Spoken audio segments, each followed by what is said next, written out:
4 দিনের সরকারি সফরে আজ নিজ জেলা পাবনায় পৌঁছেছেন রাষ্ট্রপতি মোহাম্মদ শাহাবুদ্দিন। নতুন সরকার গঠনের পর এটি তার প্রথম পাবনা সফর। শনিবার দুপুর 12:30টার দিকে হেলিকপ্টার যোগে শহীদ অ্যাডভোকেট আমিন উদ্দিন স্টেডিয়ামে অবতরণ করেন তিনি। পরে জেলা সার্কিট হাউসে তাকে গার্ড অফ অনার প্রদান করা হয়।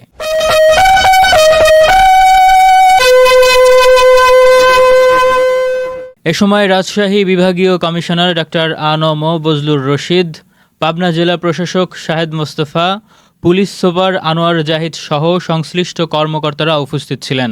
রাষ্ট্রপতির প্রোটোকল অফিসার আবুল কালাম মোহাম্মদ লুৎফর রহমান স্বাক্ষরিত সফর সূচি অনুযায়ী তিনি আজ সার্কিট হাউসে রাত্রি যাপন করবেন। আগামীকাল সকালে আরিফপুর সদর কবরস্থানে বাবা মায়ের কবর জিয়ারত করবেন এবং সন্ধ্যা 7টায় পাবনা প্রেস ক্লাবে স্থানীয় সংবাদকর্মীদের সঙ্গে মত বিনিময় করবেন। সোমবার সকালে পাবনা সদরে ভবানীপুর মসজিদ পরিদর্শনে যাবেন রাষ্ট্রপতি। একই দিন সন্ধ্যা 7টায় শহরের জুবলি ট্যাঙ্ক এলাকায় নিজ বাসভবনে সময় কাটাবেন তিনি। মঙ্গলবার সকালে পাবনা সার্কিট হাউসে গার্ড অফ অনার গ্রহণ শেষে হেলিকপ্টার যোগে ঢাকার উদ্দেশ্যে পাবনা ত্যাগ করবেন তিনি। রাষ্ট্রপতির সফরকে কেন্দ্র করে জেলা প্রশাসনের পক্ষ থেকে কঠোর নিরাপত্তা এবং আনুষঙ্গিক প্রস্তুতি সম্পন্ন হয়েছে।